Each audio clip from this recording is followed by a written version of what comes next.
Salam, selamat malam, salam sejahtera untuk kita, Bapak Ibu Saudara-saudaraku yang terkasih dalam Tuhan. Puji Tuhan, pada malam hari ini kembali kita berjumpa dalam renungan malam di channel YouTube Jemaat GKI Sampit. Terima kasih kepada Tuhan Yesus buat kebaikannya yang sudah menuntun, menyertai kehidupan kita sampai saat ini. Bapak Ibu Saudara-saudaraku yang terkasih dalam Tuhan, adapun firman Tuhan untuk kita pada malam hari ini terdapat di dalam kitab Perjanjian Lama, yaitu kitab Yeremia pasal yang ke-26.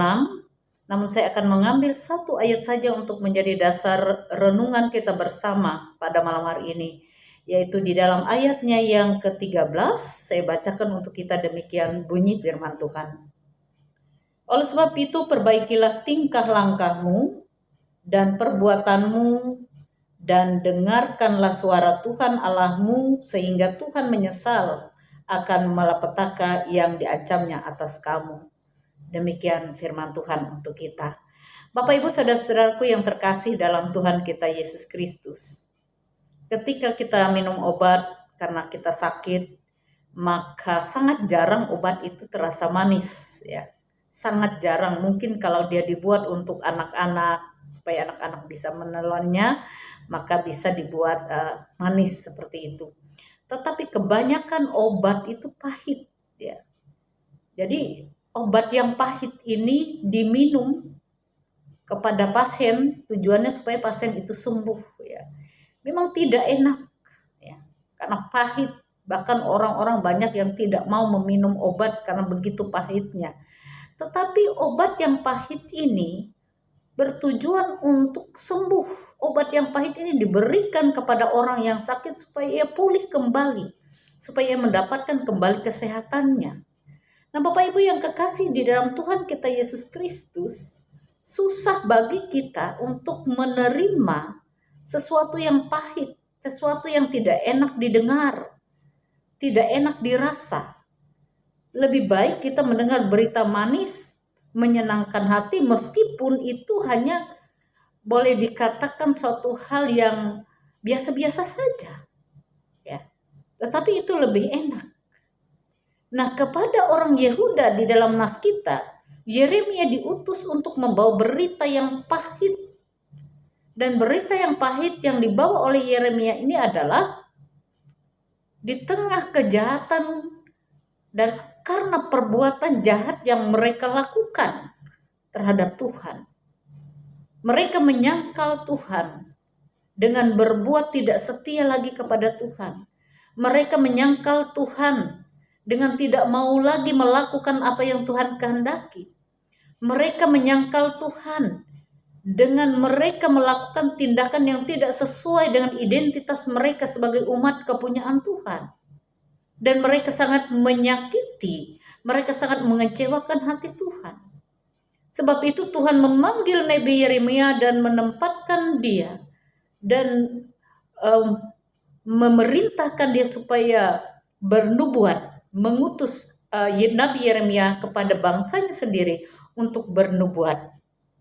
Beginilah firman Tuhan dikatakan ayat yang ke-13 tadi, supaya perbaikilah tingkah lakumu dan perbuatanmu, dengarkan suara Tuhan Allahmu, sehingga Tuhan menyesal akan malapetaka yang diancamkannya atas kamu. Nubuatan ini, Bapak Ibu yang kekasih, berasal dari Tuhan dengan harapan kalau orang Yehuda berbalik kepada Tuhan dengan peringatan yang keras itu. Tetapi mereka justru menangkap Nabi Yeremia dan ingin membunuh dia. Karena mereka tidak suka dengan nubuatan yang disampaikan. Mereka hanya mau mendengarkan yang manis-manis saja, yang enak-enak saja, tetapi justru itu bisa menjerumuskan mereka.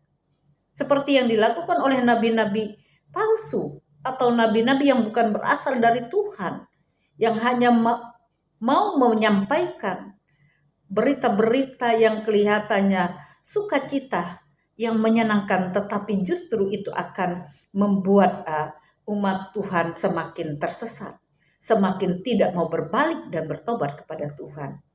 Diibaratkan tidak apa-apa saja melakukan dosa ini, karena ini dosa yang ringan. Diibaratkan tidak apa-apalah melakukan kejahatan ini karena tujuannya adalah baik. Nah, dan ini menjadi satu kebiasaan bagi umat Tuhan. Berlaku tidak setia, berlaku tidak taat kepada perintah Tuhan. Hingga sampai pada titik di mana Tuhan sudah tidak bisa lagi menahan kekecewaannya terhadap umat kepunyaannya. Nah, Bapak Ibu yang kekasih, di dalam Tuhan kita Yesus Kristus, diingatkan, dinasehati, memang tidak enak rasanya. Kadangkala kita merasa seperti diintimidasi, ya. Kita seolah-olah dibenturkan ke tembok yang keras. Kita seolah-olah dirintangi atau dihalangi langkah kita. Tetapi satu hal yang pasti adalah bagaimana kita harus senantiasa menyadari ketika diingatkan, ditegur, hendaklah kita berpikir dengan pikiran yang jernih, pikiran yang bersih, tenang, dan seraya dengan itu juga mengevaluasi diri kita. Kenapa sampai orang menegur kita? Kenapa ini terjadi? Kenapa masalah pergumulan ini saya alami? Kenapa tantangan persoalan ini harus saya hadapi? Kita berpikir dengan pikiran jernih dan tenang. Dan di atas semuanya itu apa yang harus kita lakukan? Berdoa kepada Tuhan, meminta petunjuk. Bahkan di dalamnya kita juga terutama mengevaluasi diri kita. Introspeksi diri kita. Sehingga dengan demikian kita akan bisa berpikir dengan benar, bersikap dengan benar, bertindak dengan benar, bahkan mengambil keputusan dengan benar. Jikalau memang kita sudah melakukan kesalahan, maka kita akan bertobat, mengakui kesalahan itu dan berbalik kepada Allah. Itu yang Allah yang kehendaki dari umat kepunyaannya. Tetapi justru mereka mengeraskan hati, bahkan mau membunuh nabi yang diutus. Hari-hari ini banyak sekali orang yang hanya senang mendengarkan khotbah yang baik-baik. Khotbah yang hanya berbicara tentang berkat-berkat saja. Tetapi tidak mau mendengarkan ketika Tuhan mengingatkan dan menegur kita. Padahal kita manusia yang lemah dan berdosa, kita terbatas. Kita perlu senantiasa diingatkan. Kita perlu ditegur oleh Tuhan. Tapi kadang-kala banyak kita yang tidak mau, kita menjadi seolah-olah kita manusia yang sempurna. Kita tidak melakukan kesalahan. Sehingga kita dengan mudah saja menghindar atau tidak mendengarkan nasihat dan teguran Tuhan dari firman-Nya. Kita tidak menyukai ketika ada hamba Tuhan yang mengingatkan kita dari khotbah. Kita tidak senang ketika setiap perbuatan kita diingatkan oleh firman Tuhan. Nah, Bapak Ibu yang kekasih dalam Tuhan, mari saat ini kita belajar dari umat Israel. Di mana Allah punya tujuan yang sangat baik bagi kelangsungan kehidupan mereka sebagai umat pilihan. Supaya mereka tidak jauh tersesat, maka Allah menegur, mengingatkan mereka. Allah mendisiplinkan mereka, Allah mengajar mereka. Nah, saat ini pun kita sebagai pengikut Kristus juga diingatkan. Karena godaan, cobaan kita tidaklah ringan, tidaklah mudah. Karena itu kita memerlukan kekuatan, iman, pengharapan yang sumbernya dari Tuhan. Untuk supaya kita dapat melangkah, berjalan yang benar sesuai dengan seturut dengan kehendak Tuhan.